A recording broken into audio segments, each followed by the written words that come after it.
مجھے یاد ہے کہ اسکول میں تعلیم کے دوران مجھے رابن ہوڈ اور اس کے میری مین کے بارے میں بتلایا گیا۔ میرے استاد کے خیال میں یہ ایک رومانوی ہیرو کی عجیب و غریب داستان تھی، کیون کوسنس کی طرز کی کہانی جو امیروں کو لوٹتا اور غریبوں کو دیتا تھا۔ میرے امیر ڈیڈ کے خیال میں رابن ہوڈ ہیرو نہ تھا اور وہ اسے ایک فراڈ کہتا۔ مدت ہوئی، رابن ہوڈ کا خاتمہ ہو گیا، اس کے پیروکار ابھی بھی موجود ہیں۔ متعدد بار لوگوں کو میں یہ کہتے سنتا ہوں کہ امیر لوگ اس کے لیے ادائیگی کیوں نہیں کرتے، یا یہ کہ امیروں کو زیادہ ٹیکس ادا کرنے چاہیے تاکہ غریبوں کا بھلا ہو۔ رابن ہوڈ کا یہی طریقہ کار کہ امیروں سے چھینو اور غریبوں کی جھولی بھرو، غریبوں اور متوسط طبقے کے لوگوں کے لیے زیادہ تکلیف دہ اور ضرر رسا ہے۔ متوسط طبقہ اسی لیے ٹیکسوں کے جال میں جکڑا ہوا ہے کہ رابن ہوڈ کا اصول کار فرما ہے۔ حقیقت یہ ہے کہ امیر ٹیکس ادا نہیں کرتے، یہ متوسط طبقہ ہے، خاص طور پر پڑھا لکھا زیادہ پیسے کمانے والا طبقہ جو ٹیکس ادا کرتا ہے اور غریب کی پرورش کرتا ہے۔ اور یہ سمجھنے کے لیے یہ سب کچھ کیسے ہوتا ہے، ہمیں تاریخی پس منظر میں جانا ہوگا، ہمیں ٹیکسوں کی تاریخ پر نظر کرنی ہوگی۔ میرا اعلیٰ تعلیم یافتہ باپ تعلیم کی تاریخ کا ماہر تھا، مگر میرا دولت مند ڈیڈ ٹیکسوں کی تاریخ پر کامل عبور رکھتا تھا۔ امیر ڈیڈ نے مجھے اور مائک کو بتلایا کہ شروع میں انگلستان اور امریکہ میں ٹیکسوں کا وجود نہ تھا، صرف جنگ کے دوران معمولی سی رقم عارضی طور پر ٹیکسوں کی مد میں ادا کرنا ہوتی تھی۔ بادشاہ یا صدر اعلان کر دیتا کہ ہر شخص کو اتنی ادائیگی کرنی ہوگی۔ برطانیہ میں نپولین سے جنگوں کے دوران 1799 سے 1816 تک ٹیکس عائد کیا گیا، اور امریکہ میں خانہ جنگی کے دوران 1861 سے 1865 تک ٹیکس ادا کرنا پڑے۔ 1874 میں برطانیہ نے اپنی عوام پر مستقل ٹیکس عائد کر دیا، اور امریکہ میں آئین میں 16ویں ترمیم کے بعد 1913 میں لاگو ہوا۔ ایک وقت تھا کہ امریکی ٹیکس کے مخالف تھے۔ بوسٹن کی بندرگاہوں میں جو ثانیہ ہوا وہ چائے پر اضافی ٹیکس عائد کرنے کی بنا پر ہوا، جسے بوسٹن ہاربرٹری پارٹی کے نام سے یاد کیا جاتا ہے، اور جس کی بدولت امریکہ کی جنگ آزادی کی ابتدا ہوئی۔ عام شہری کو انکم ٹیکس کی ادائیگی کے لیے قائل کرنے میں 50 سال کا عرصہ لگا۔ ان تاریخی اہمیت کی حامل تاریخوں سے یہ پتہ نہیں چلتا کہ ابتدا میں دونوں ٹیکس یعنی وار ٹیکس اور انکم ٹیکس صرف عمرہ پر لاگو کیے گئے، اور یہی نقطہ امیر ڈیڈ مجھے اور مائک کو سمجھانا چاہتا تھا۔ اس نے بتلایا کہ رفتہ رفتہ ٹیکس کے تصور کی عوام کو تشہیر کی گئی اور لوگوں کی اکثریت نے اسے قبول کر لیا۔ غریبوں اور متوسط طبقے سے یہ بات کہی گئی کہ ٹیکس کے ذریعے عمرہ کو سزا دی جا رہی ہے۔ اس طرح زیادہ تر لوگوں نے اس قرارداد کے حق میں ووٹ ڈالے اور یہ آئین کا حصہ بن گئی۔ اگرچہ اس قانون کو دولت مندوں کے لیے لتے لینے کے لیے بنایا گیا تھا، مگر ہوا یہ کہ وہی لوگ یعنی غریب اور متوسط طبقے کے لوگ جنہوں نے اس کے حق میں ووٹ ڈالے تھے، اس قانون کی گرفت میں آئے۔ ایک دفعہ جب حکومت کو مال مفت کا چسکا لگا تو اس کی بھوک میں اضافہ ہوا۔ امیر ڈیڈ نے کہا، میں اور تمہارا ڈیڈ ایک دوسرے کے متضاد ہیں۔ وہ حکومتی پرزہ ہے اور میں سرمایہ دار ہوں، دونوں کو ادائیگی ہوتی ہے، مگر ہماری کامیابی کے ناپ تول کا معیار متضاد طرز عمل پر ہے۔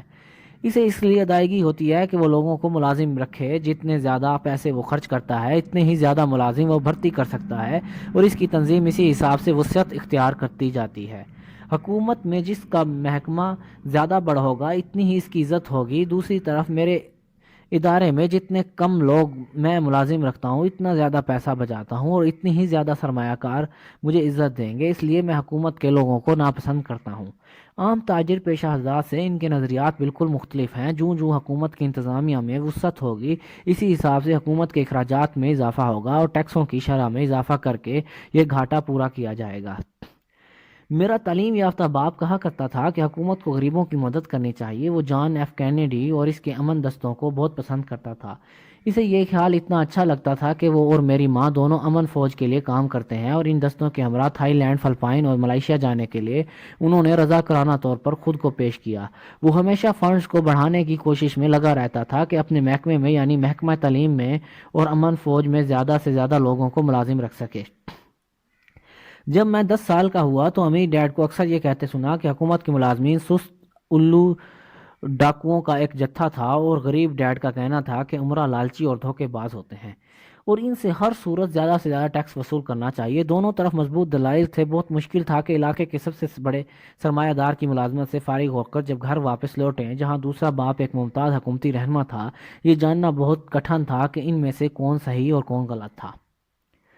تاہم جب آپ ٹیکسوں کی تاریخ کا مطالعہ کرتے ہیں تو نہایت دلچسپ پس منظر سامنے آتا ہے۔ جیسا کہ میں نے کہا کہ ٹیکسوں کے قانون کی منظوری اسی صورت ممکن تھی کیونکہ عوام رابن ہوڈ کی مالی تھیوری پر یقین رکھتے تھے، جس کی روح سے دولت کو امیروں سے چھین کر غریبوں کو دینا تھا۔ مگر پیچیدگی ایسے پیدا ہوئی کہ حکومت کے لالچ اور بھوک میں اضافہ ہوتا گیا، اور جلد ہی انہوں نے یہ قانون امیروں کے علاوہ متوسط طبقے پر لاگو کر دیا، اور رفتہ رفتہ غریب بھی اس جال میں پھنس گئے۔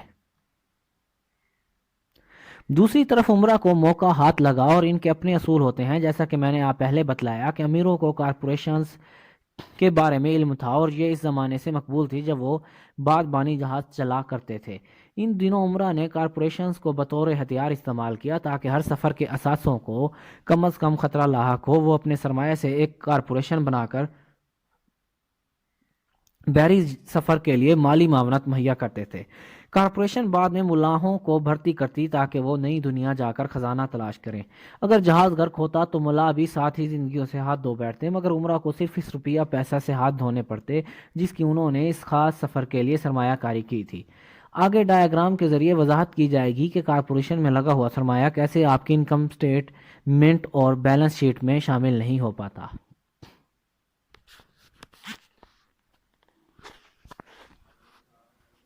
امیر لوگ کیا چکر چلاتے ہیں؟ کارپوریشن کے قانونی نظام کی طاقت کا دولت مندوں کو بخوبی علم ہوتا ہے، اس وجہ سے وہ غریبوں اور متوسط طبقے سے زیادہ فائدے میں رہتے ہیں۔ دو باپوں کی تعلیم کے سبب، جن میں سے ایک اشتراکی نظریات کا حامی تھا اور دوسرا سرمایہ دار، میں نے جلد ہی اندازہ لگا لیا کہ سرمایہ داری کی سوچ مالی لحاظ سے مجھے زیادہ پسند تھی۔ ایسا محسوس ہوتا تھا کہ اشتراکی ذہن کے لوگ آخر میں اپنے لیے خطرہ بن جاتے ہیں اور خود کو مستوجب سزا گردانتے تھے، کیونکہ ان میں مالی تربیت کی کمی ہوتی تھی۔ خواہ عوام کسی بھی طریقے سے دولت مندوں سے روپیہ ہتھیانے کی کوشش کرتے، آخر میں جیت انہی کی ہوتی، جیسا کہ ابھی میں نے بتلایا ہے۔ شروع میں ٹیکس امیروں پر عائد کیے گئے، مگر زد متوسط طبقہ پر پڑی اور بالآخر وہ گرفت میں آئے۔ عمرہ نے صاحب ادراک لوگوں کو بھی فریب دیا، کیونکہ انہیں پیسے کی طاقت کا علم تھا، اور یہ ایک ایسا مضمون تھا جو تعلیم کے نصاب میں شامل نہ تھا۔ امیروں نے اہل علم کو کیسے شکست دی؟ ایک دن جب میرے امیروں پر ٹیکس عائد ہو گیا تو روپیہ پیسہ حکومت کی تجوریوں میں جانا شروع ہو گیا۔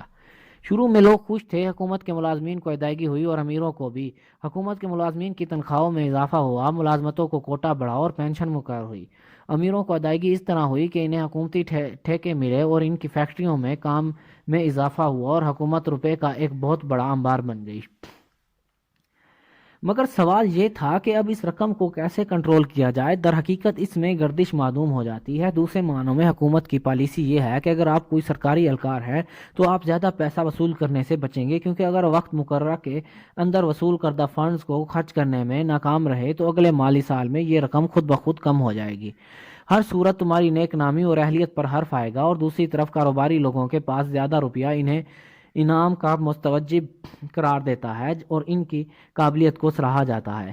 اس طرح حکومت کے اخراجات میں اضافہ ہوگا، اور جب اخراجات بڑھیں گے تو روپے کی ضرورت پیدا ہوگی۔ امیروں پر ٹیکس عائد کر کے یہ ضرورت پوری نہ ہوتی تھی، چنانچہ متوسط طبقوں کو بھی ٹیکس دہندگان کے گروہ میں شامل کیا گیا۔ امیروں نے اس ٹیکس سے بچنے کے لیے کارپوریشنز کی چھتر چھاؤں تلے پناہ لے لی، کیونکہ کارپوریشن امیروں کو تحفظ فراہم کرتی ہے۔ مگر جب لوگوں نے جنہیں کبھی بھی کارپوریشن بنانے کا اتفاق نہیں ہوا نہیں جانتے کہ کارپوریشن کوئی ٹھوس چیز نہیں، یہ ایک فائل ہوتی ہے جس میں چند قانونی دستاویزات ہوتی ہیں جو کسی اٹارنی کے دفتر میں پڑی رہتی ہے، اور یہ کسی ریاستی سرکاری ایجنسی کے ہاں رجسٹر ہوتی ہے۔ یہ کوئی بڑی عمارت نہیں ہوتی جس کے ماتھے پر جعلی حروف میں کارپوریشن کا نام لکھا گیا ہو، نہ یہ کوئی فیکٹری ہوتی ہے اور نہ ہی چند لوگوں کا گروپ۔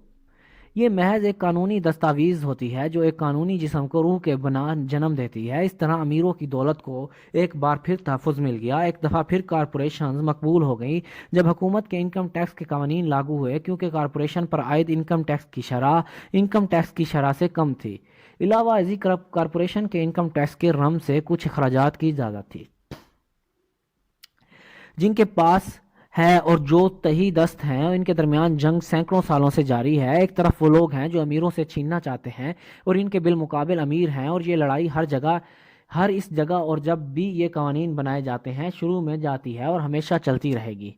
مصیبت یہ ہے کہ جو لوگ یہ لڑائی لڑ رہے ہیں انہیں کچھ پتہ نہیں، یہ وہ لوگ ہیں جو صبح سویرے باقاعدگی سے اٹھتے اور کام پر جاتے ہیں اور ٹیکس ادا کرتے ہیں۔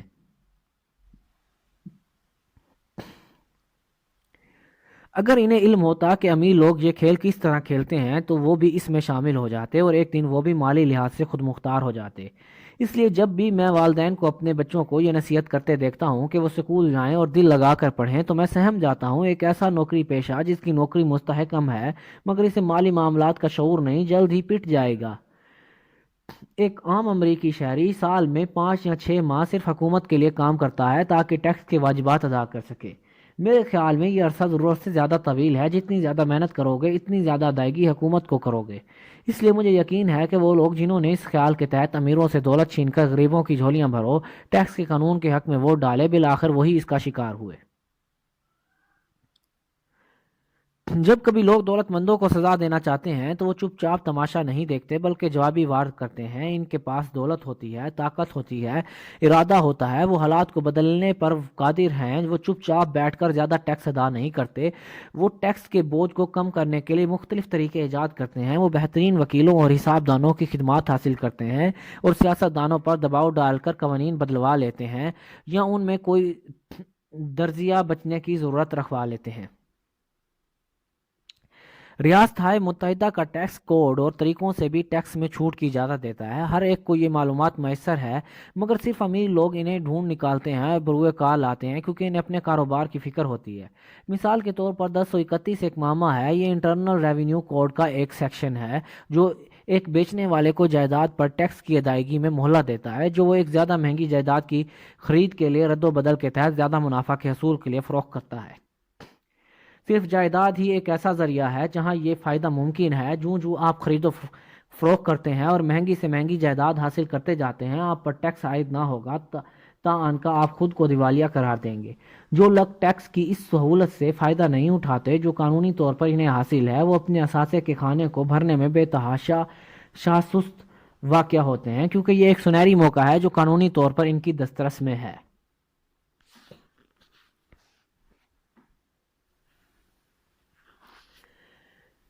غریبوں اور متوسط طبقے کے ذرائع محدود ہوتے ہیں، متبادل لاہ عمل اختیار کرنے کی سخت ان میں نہیں ہوتی۔ وہ اس وقت بھی چپ رہتے ہیں جب حکومت بے رحمی سے ان کے بازو میں واجبات کی سوئیاں گھسیڑ کر ان کے جسم سے خون کا آخری قطرہ تک نچوڑنے میں مصروف ہوتی ہے۔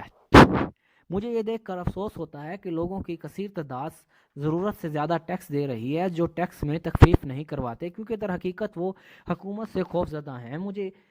مجھے بھی علم ہے کہ انکم ٹیکس کا وصول کنندہ کتنا ظالم و جابر اور کٹھور دل ہوتا ہے۔ مجھے ایسے دوستوں کے بارے میں علم ہے جنہوں نے ان آدم خور افریتوں کے ڈر سے اپنے چلتے کاروبار ٹھپ کر دیے اور کنگال ہو کر بیٹھ گئے۔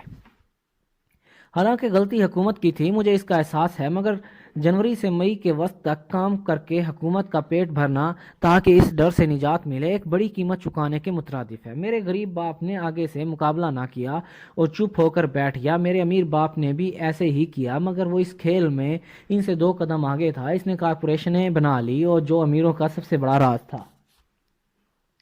آپ کو یاد ہوگا کہ امیر باپ سے میں نے سب سے پہلا سبق کون سا سیکھا؟ میں چھوٹا سا لڑکا تھا جو بیٹھ کر انتظار کرتا تھا کہ وہ کب میرے ساتھ بات کرے گا۔ میں عموماً اس کے دفتر میں بیٹھ کر اس کا انتظار کرتا۔ وہ جان بوجھ کر مجھے نظر انداز کرتا۔ وہ چاہتا تھا کہ میں اس کی طاقت کو محسوس کروں کیونکہ ایک دن مجھے یہ طاقت حاصل کرنا تھی۔ جتنے سال میں نے اس سے پڑھایا اور سکھایا، اس نے ہمیشہ مجھے احساس دلایا کہ علم طاقت ہے اور جب روپیہ پیسہ آتا ہے تو اس کی طاقت بھی آتی ہے اور اسے اپنے قابو میں رکھنے بڑھانے کے لیے علم کی ضرورت ہے۔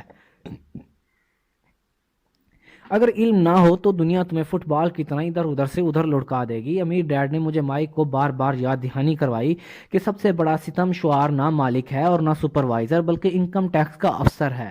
اگر تم نے اسے ذرا بھی ڈھیل دی تو یہ آخری پائی تک وصول کر لے گا۔ پیسے کے لیے کام کرنے کے بجائے پیسے سے کام لینے کے سلسلے میں پہلا سبق اسی طاقت کے بارے میں ہے۔ اگر تم پیسے کے لیے کام کرتے ہو تو یہ طاقت تمہیں اپنے مالک کو سونپ دیتے ہو، اگر پیسے سے کام لیتے ہو تو یہ طاقت تمہارے اپنے پاس ہوتی ہے۔ جب ہمیں پیسے سے کام لینے کے بارے میں واقفیت ہو گئی تو اگلا قدم یہ تھا کہ مالی معاملات میں ہوشیاری سے کام لیں اور کسی اینٹھے خاں کو اجازت نہ دیں کہ وہ خام خواہ ہمیں پریشان کرے۔ تمہیں قانون کا علم ہونا چاہیے اور نظام کے بارے میں جاننا چاہیے یہ کیسے کام کرتا ہے۔ اگر آپ اس معاملے میں کورے ہیں تو پھر ہر کوئی آپ پر روب جھاڑے گا، اگر حالات سے بخوبی آگاہ ہیں تو پھر مقابلہ کرنے کے قابل ہوں گے۔ اس لیے ہمارا ڈیڈ منہ مانگے پیسے دے کر اچھے سے اچھے اٹارنی اور حساب دانوں کو اپنے ہاں ملازم رکھتا، انہیں حکومت کی نسبت کم معاوضہ دینا پڑتا۔ بہترین سبق جو اس نے مجھے دیا، جو میں نے زندگی بھر یاد رکھا، وہ یہ تھا کہ ہوشیار بنو اور تمہیں کوئی بھی اپنی مرضی کے مطابق چلا نہیں پائے گا۔ اسے قانون کے بارے میں علم تھا کیونکہ وہ امن پسند شہری تھا۔ اگر تم جانتے ہو کہ تم سچائی پر ہو، تم مقابلے سے پیچھے نہیں ہٹو گے، حتیٰ کہ تمہیں رابن ہوڈ اور اس کے گروہ سے ہی کیوں نہ لڑنا پڑ جائے۔ میرا پڑھا لکھا باپ ہمیشہ کسی کارپوریشن میں مستحکم ملازمت حاصل کرنے کا مشورہ دیتا اور وہ مجھے محنت سے کام کرنے کے فائدے گنواتا کہ کس طرح رفتہ رفتہ میں ترقی کرتا جاؤں گا۔ میں اسے یہ بات سمجھانے سے قاصر رہا کہ کسی کارپوریشن میں کام کر کے اور مالک سے تنخواہ کا چیک ہر ماہ وصول کرنے کے بعد میری وہی حالت ہوگی جو ایک گائے کی ہوتی ہے جسے دودھ دوہنے کے لیے تیار کیا گیا ہو۔ جب میں نے یہ بات اپنے امیر ڈیڈ کو بتلائی تو وہ ہنسا اور کہنے لگا، ترقی کی سیڑھی پر چڑھنے کے بجائے سیڑھی کو ہی قبضے میں کر لو۔ جب میں چھوٹا تھا تو کارپوریشن بنانے کے لیے مطلب سے آگاہ نہیں تھا، مجھے یہ ناممکن دکھائی دیا اور اس سے مجھے خوف آتا، اس بارے میں سوچ کر ہیجان میں مبتلا ہوتا۔ تاہم مجھے یقین نہ تھا کہ ایک دن میری اپنی کارپوریشن ہوگی اور دوسرے لوگ میرے لیے کام کریں گے۔ حقیقت تو یہ ہے کہ اگر میرا ڈیڈ بر وقت میری مدد نہ کرتا تو میں پڑھے لکھے ڈیڈ کے مشورے پر عمل کر لیتا۔ کارپوریشن کے بارے میں اس کے ہلکے پھلکے اشارے ہی تھے جنہوں نے اس خیال کو میرے دل سے مٹنے نہ دیا کہ ایک دن میں اپنی کارپوریشن بناؤں گا اور نوکری نہیں کروں گا۔ 15-16 سال کی عمر تک مجھے یقین واثق تھا کہ میں نے پڑھے لکھے ڈیڈ کے مشورے پر نہیں چلنا۔ میں نہیں جانتا تھا کہ یہ سب کچھ کیسے ہوگا، مگر میں نے ارادہ کر لیا تھا کہ میں اپنے ہم جماعتوں کے راستے کو اختیار نہیں کروں گا، اور اس فیصلے نے میری زندگی کو بدل دیا۔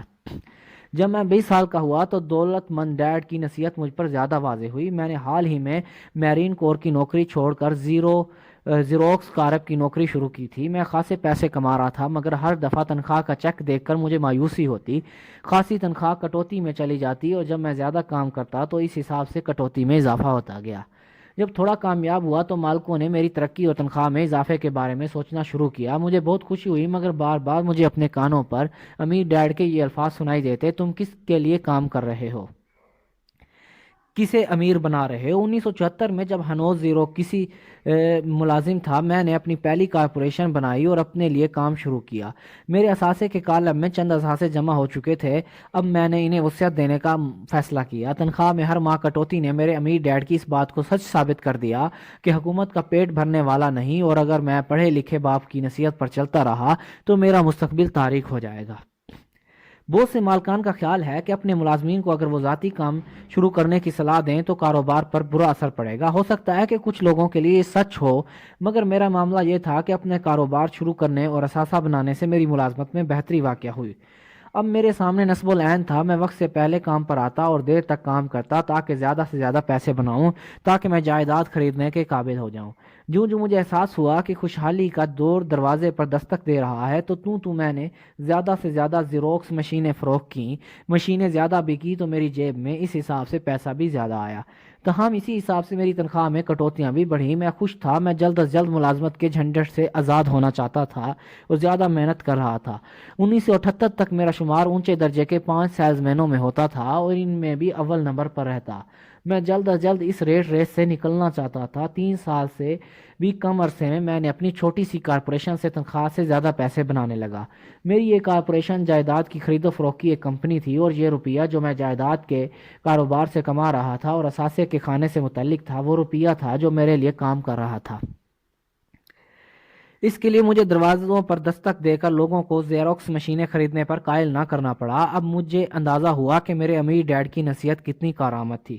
جلد ہی میری جائیدادوں سے نقدی کی ترسیل کیش فلو اتنی زیادہ ہو گئی کہ میری کمپنی نے مجھے پہلے پورشے کار خرید کر دی۔ میرے ساتھی سیلز مینوں کو یقین تھا کہ میں اپنی کمیشن خرچ کر رہا تھا۔ میں اپنی کمیشن خرچ نہیں کر رہا تھا، میں اپنی کمیشن کو اثاثوں کے کھاتے میں ڈال رہا تھا۔ میرا روپیہ مزید روپیہ بنانے لگا، لگاتار مصروف تھا۔ میرے اثاثوں کا ہر ڈالر محنت سے کام کر رہا تھا تاکہ مزید ملازم حاصل کیے جا سکیں اور ٹیکس کی رقم سے مالک کو ایک نئے کارپوریشن کار دلوا سکیں۔ میں نے زیروکس کے لیے زیادہ محنت سے کام شروع کیا۔ میرا منصوبہ کامیاب رہا اور اس کا ثبوت میری پورشے کار تھی۔ اس سبق کو بروئے کار لا کر جو میں نے امیر ڈیڈ سے سیکھا تھا، جلد ہی اس ریٹ ریس یعنی ملازمت کے چکر سے نکل آیا۔ میں صرف اس لیے ایسا کرنے کے قابل ہوا کہ میرے پاس مضبوط مالی سوجھ بوجھ تھی، جسے مالی آئی کیو کہتا ہوں، اور اگر اس سے محروم ہوتا تو شاید کبھی بھی مالی لحاظ سے خود مختار نہ ہو پاتا۔ میں اب لیکچروں سے دوسروں کو اقتصادی تعلیم کی اہمیت سے آگاہ کرتا ہوں اور ذاتی تجربات کو ان کے ساتھ شیئر کرتا ہوں۔ جب میں لیکچر دیتا ہوں تو لوگوں کو یاد دلاتا ہوں کہ مالی آئی کیو کی بنیاد مہارت کے 4 حلقوں پر محیط ہے۔